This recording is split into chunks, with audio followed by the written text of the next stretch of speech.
안녕하세요. 자, 이번 시간이제 어제 시험 봤던 12월 7일이죠. 어제 시험 봤던 117회 전산회계 1급 기출문제 해설 강의 시작하겠습니다. 보시다시피 가답안이죠. 확정 답안은 한 2주 후에 나와서 일단은 가답안으로 확인해 보겠습니다. 1번부터 자, 1번에 재무상태표에 기재되지 않는 거 이런 거 공짜죠. 고맙죠. 재무상태표는 기업의 재무상태, 즉 자산과 부채, 왜 이렇게 또 자산과 오히려 부채와 자본, 자산, 부채, 자본이 기록되는 거지요. 개발비, 무형자산 26건을 충족하니까 무형자산인 거고, 영업권도 무형자산이죠. 기업 인수, 매수, 기업 인수, 매수에 의해서 취득한 유상취득이죠. 유상취득, 유상으로 취득한 거니까 당연히 이것도 무형자산 자산입니다. 연구비, 연구 단계에서 지출했다. 이건 비용, 판관비잖아요. 판매비와 관리비, 판관비입니다. 결론은 답이 3번이고 선급 비용도 자산이지요. 이상 없지요?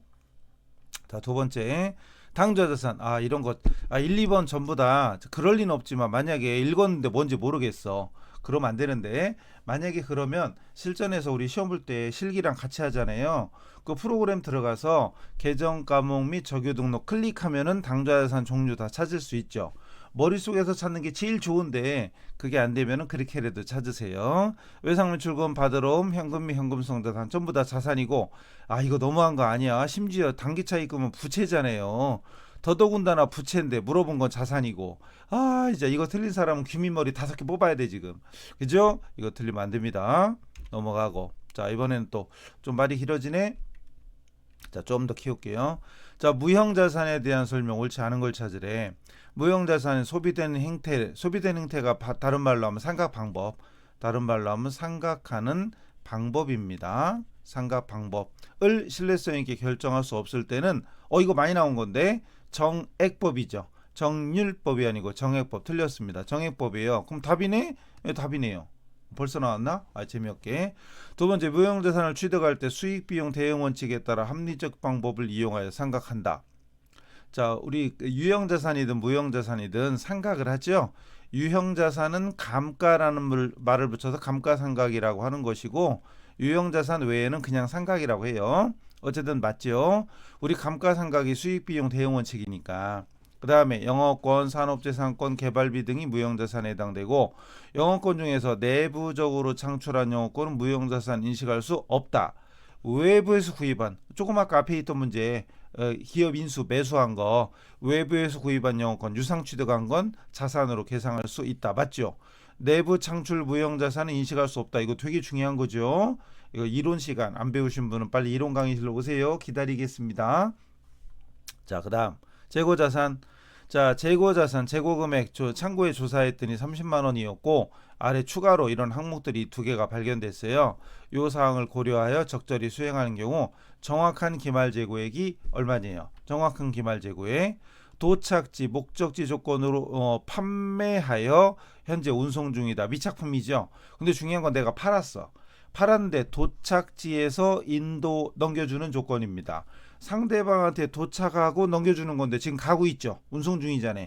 그럼 상대방한테 도착이 안 됐죠. 그럼 누구 거요?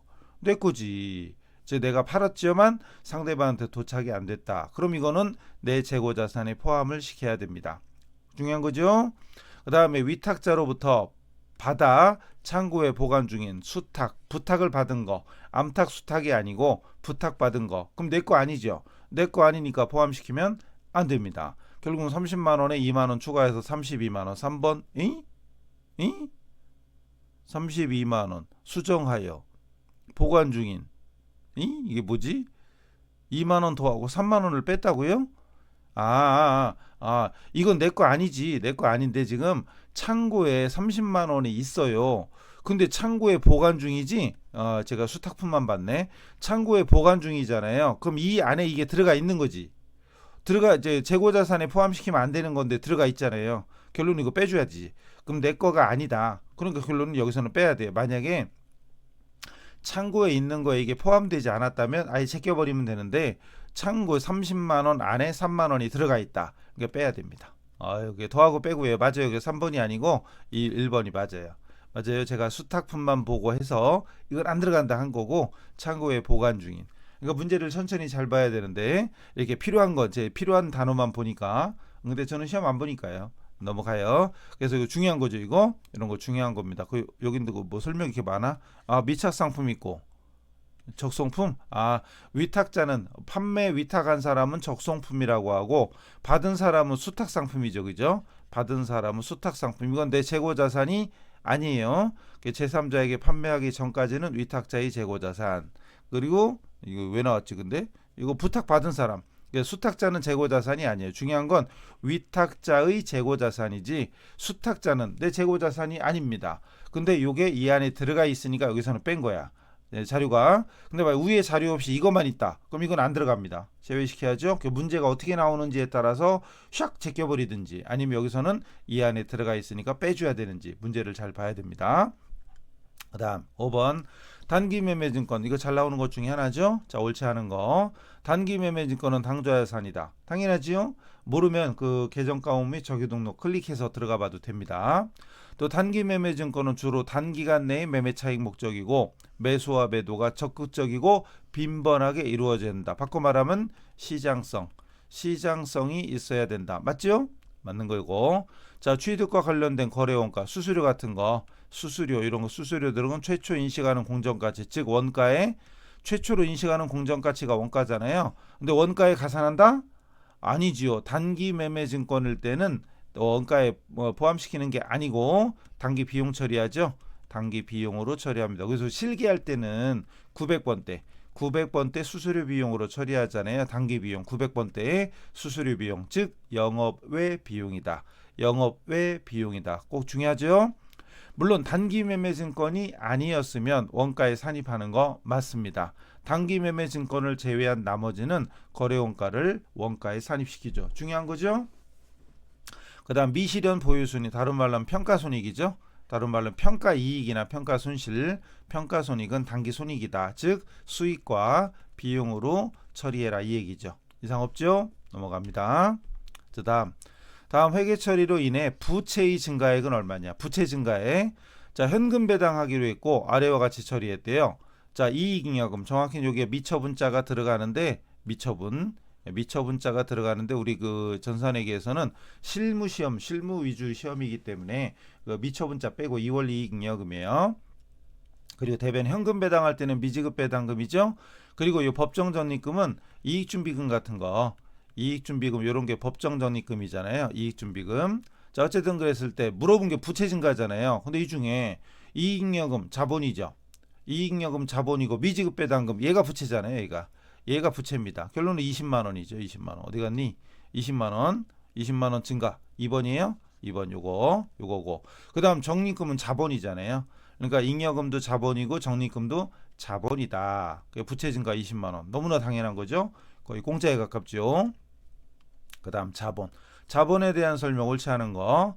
이익잉여금을 자본에 전입했다. 자본에 잉여금을 자본에 전입하는 걸 무상 증자라고 하죠. 형식적 증자. 주식 배당. 이건 주식 배당이야? 이건 요 말은 무상 증자고 요 말 주식 배당은 자본이 증가하고 이익잉여금 감소한다. 그럼 조금 아까 위에서 현금 배당이 있었는데 자 현금 배당이 아니라 주식 배당하기로 했으면 원래는 이렇게 미교부 이런 말을 쓰죠. 미교부 주식 배당금 이런 말을 쓰잖아요. 원래는 이렇게 그랬다가 배당금을 주면 미교부 주식 배당금 미주가 없어지면서 대변에 자본금이 됩니다. 기억납니까? 이랬을 때 결국은 두 개를 이렇게 지워버리면 남는 거는 이익잉여금 감소하고 자본금 증가, 이익잉여금 감소 맞죠? 두 번째 주발초 자본잉여금이죠. 발행금액이 액면금액을 초과할 때 액면보다 비싸게 발행했을 때 초과액이다. 자본잉여금이다. 무엇이라고요? 자본잉여금. 이거 되게 중요한 거지요. 맞고 재무상태표상 미처분 이익잉여금은 이익잉여금이 처분 사항에 반영되기 전, 미처분이라는 말이 아직 처분하기 전이잖아요. 처분하기 전이가 반영하기 전 맞죠? 당연하죠? 그럼 다 맞으니까 답은 4번. 주식 배당과 무상증자 시 순자산의 증가다. 주식 배당은 조금 아까 요거 주식 배당하면 이렇게 되잖아요. 결과적으로 얘도 자본이고 얘도 자본이니까 자본 총액은 불변이죠. 자본 총액은 불변이고 무상증자도 땡땡 잉여금, 자본잉여금이나 이익잉여금을 자본에 전입하는 거란 말이에요. 자본에 전입하니까 이거랑 분계가 똑같죠. 얘랑 분계나 똑같잖아요. 잉여금 없어지고 자본금 증가니까 결국은 자본 총액은 불변. 순자산이 자본이니까 순자산 자본 총액은 불변, 변함없다. 맞죠? 그 다음에 영업의 수익에 해당되지 않는 거. 이것도 그냥 보자마자 딱 보면 나와야 되는데, 진짜 이것도 고민하면 안 되는데, 어쨌든 이거 딱 보자마자 나와야 되는데, 만약에 모르겠다, 그럼 잽싸게 계정 과목 및 적유 등록을 클릭해서 열어봐도 됩니다. 이런 것들은 다 영업의 수익. 근데 매출액, 영업의 손익계산서 맨 위에 올라오는 매출액, 그냥 영업수익이죠. 영업수익. 본래의 영업수익입니다. 본래의 영업수익. 공짜. 아직까지는 문제 없죠. 자, 이제 원가 들어갑니다.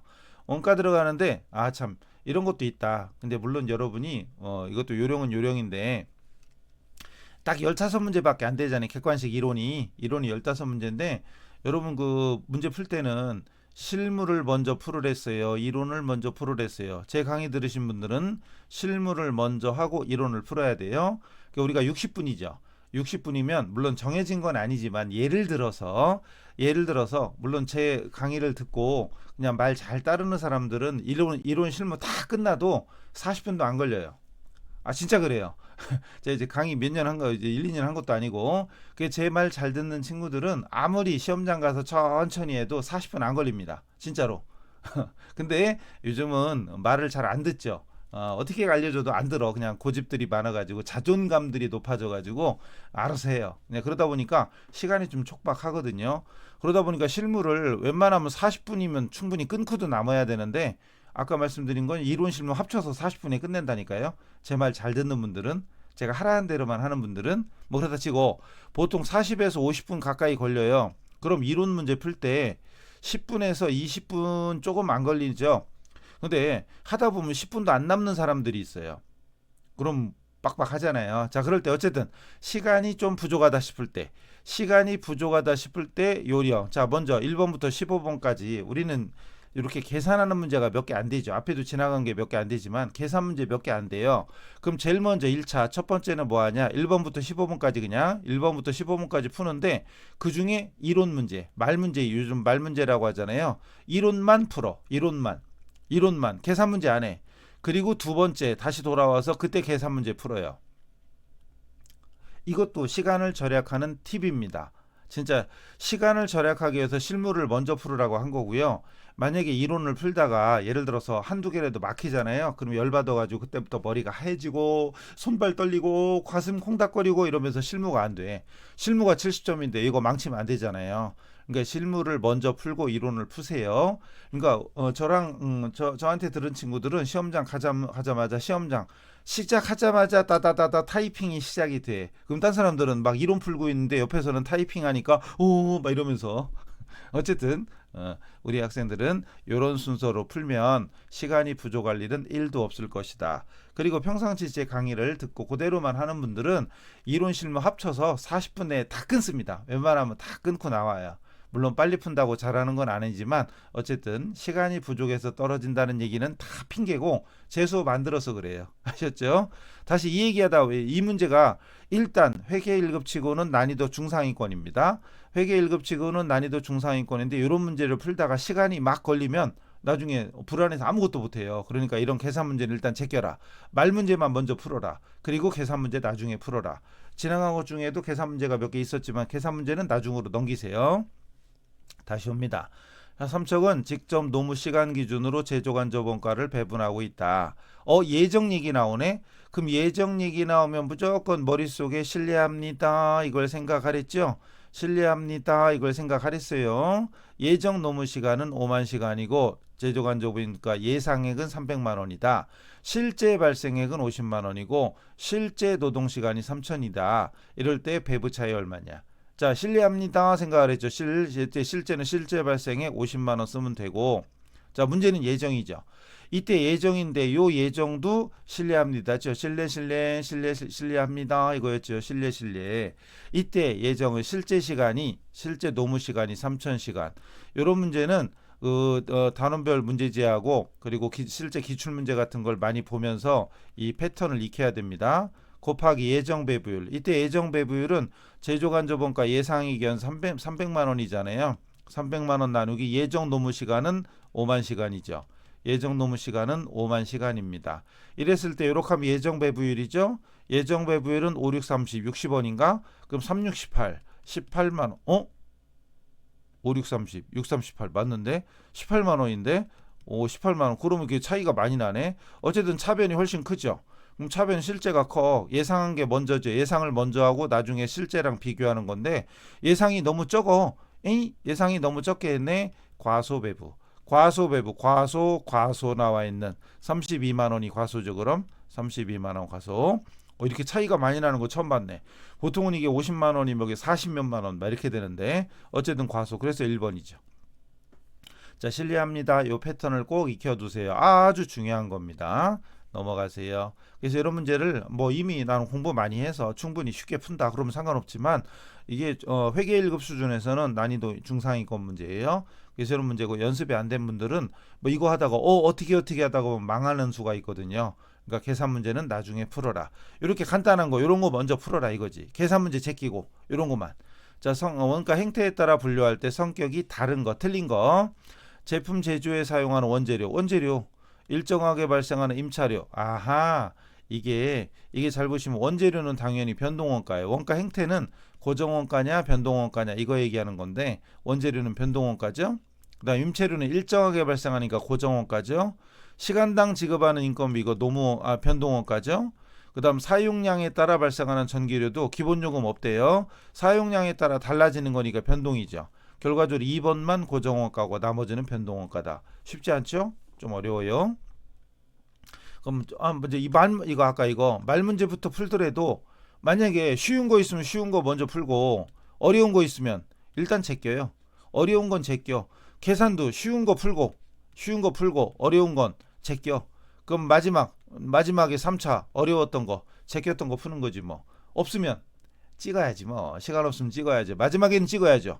마지막에는 그냥 찍어. 그 답안 체킹할 때 번호 1, 2, 3, 4 15개 중에 체크했을 때 번호가 제일 안 나온 거 일자로 찍어요. 그런 게 있으면 안 되지. 다 풀어야지 그죠? 근데 한두 개는 못 풀 수도 있으니까. 근데 대여섯 개 못 풀어요. 그럼 귀밑머리 5개 뽑아요. 얼른. 자, 그다음 가공원가 물어봤네. 자, 여기서 직제, 직노, 재간이 있잖아요. 직제, 직노가 기본원가고 재료를 제외한 나머지가 가공원가잖아요. 그러니까 가공원가는 요거 두 개지 뭐. 430, 434번. 됐죠? 이상 없죠? 그다음 원가 배분 이것도 허구한 날 계속 나오죠? 옳지 않은 걸 찾아라. 자, 직접 배우법은 보조 부문 상호 간의 용역 수수를 고려하지 않는다. 중요하죠? 제일 간편한 거. 직접 배우법은 용역 수수 관계가 밀접한 경우 정확한 원가 계산. 말도 안 되지. 제일 간단하게 하는 건데 간편하게 하는 건데 정확한 원가 배분이 가능하냐? 말도 안 되죠. 틀렸죠? 틀렸고. 단계 배우법은 일정한 순서를 정하는 거죠. 순서에 따라 배부하는 것이다. 단계 배우법은 용역 수수 관계를 완전히 반영하지 못하기 때문에 부정확하다. 가장 정확한 건 말할 것도 없이 여기서는 안 나와 있지만 상호 배우법이죠. 상호 배부법입니다. 너무 쉽죠. 자, 이제 세법입니다. 세법 5개 나오죠. 부가세법상 면세 대상이 아닌 거. 면세 그러면 기초 생필품, 수돗물, 교육이나 의료, 의약품. 그냥 의약품이 아니라 일반 의약품이네. 여기서 약사의 조제. 약사가 처방전 들고 와서 조제하는 건 면세예요. 근데 일반 의약품 그 파스라든가 파스 아니면 뭐 손목 보호대 막 이런 거 아니면 영양제 막 이런 거 있잖아요. 비타민 뭐 이런 것들은 과세예요. 이런 것들은 과세입니다. 그럼 답은 나왔고 미가공 식료품, 농축수임산물, 도서신문 잡지 이런 것들 면세죠. 아주 잘 나오는 것 중에 하나잖아요. 중요한 거죠. 영세율과 면세. 그다음 자, 부가세법상 재화의 공급 시기, 언제를 과세 시기로 볼 거냐. 잘못 연결된 걸 찾아라. 할부 판매는 재화가 인도되거나 이용 가능할 때. 이거 많이 나오던 건데 할부는 특히 장기 할부는 이건 그냥 할부네. 그냥 할부와 장기 할부 따로 돼 있네. 일반 할부는 재화 인도될 때. 이용 가능할 때 맞고요. 장기 할부 판매는 대가의 각 부분을 여기서 마음이 급하면 대가의 각 부분 맞는 걸로 되겠다. 근데 수령한 때 이런 대가의 각 부분을 받기로 한 때입니다. 그러니까 돈을 받았다 안 받았다가 아니라 원래 약속대로 매월 30날 받기로 했다. 그럼 30날 인식하는 거예요. 매월 20날 받기로 했다. 20날 인식한 겁니다. 돈을 받았을 때가 아닙니다. 수령한 때가 아니에요. 그 다음 반환 조건부. 마음에 안 들면 반품하시라. 반품 조건부라면 조건이 성취되거나 아니 기한이 지나서 판매가 확정될 때. 그 다음 폐업을 폐업 시한 존재하는 폐업할 때. 이거 많이 나오던 거죠. 폐업 시한 존재와 그 다음 장기 할부 이런 거 많이 나오는 것 중에 하나입니다. 대가의 각 부분을 받기로 한 때 중요하다. 이렇게 나온 건 처음 본 것 같은데요. 수령한 때 함정이죠. 마지막 문제. 부가세법상 수출을 지원하는 효과, 수출 또는 외화 획득, 외화를 획득하는 데 기여하는 거, 그러기 위해서 혜택을 주는 게 바로 뭐다? 그게 용세율이잖아요. 수출하는 거에 대해서 0% 세율을 적용. 부가세 매출세액을 안 걷어도 돼. 그러니까 그 매출 수출 가격이 낮아지는 효과, 수출 지원하는 효과가 있다는 거지요. 면세는 무슨 효과가 있죠? 세 부담의 역진성을 완화한다. 즉 돈 많은 사람보다 돈 적게 버는 사람이 또 똑같이 10% 내면은 오히려 세금을 더 많이 부담하는 거잖아요. 역진성, 거꾸로 역진성. 왜 이래거? 동그라미 할랬더니 자, 어쨌든 펜이 오래돼 가지고 죄송해요. 제가 돈이 없어 가지고 새 걸 좋은 걸 못 사요. 옛날 거 쓰는 거라. 자, 그래서 보시다시피 다 살펴봤는데 뭐 이상한 거 없죠. 이 정도는 웬만하면 다 맞춰야 돼요. 실수해서 한두 개 나가야지. 실수해서 7개 나갔다. 이건 말이 안 되지. 합격했다 불합격했다도 물론 중요하지만 우리가 이론 이런 것도 한두 개 정도를 제외하고는 웬만하면 다 맞춰야 돼요. 그게 기본이다. 물론 합격자 중에도 겨우 15개 중에 반타작 왔다 갔다 7, 8개 맞추고도 합격할 수 있어요. 근데 그러면 세무로 넘어가면 더 힘들어지지. 이론이 약한 사람 치고 결국 실무도 잘 되는 사람 없거든요. 이론이 잘 되면 실무도 잘 되게 돼 있어요. 실무도 열심히 연습하세요. 그래서 자, 어제 시험 봤던 전산회계 1급 기출문제 해설 강의를 마치고 나중에 어디선가 또 뵙겠습니다. 1타 클래스에서 또 봬요. 수고하셨습니다.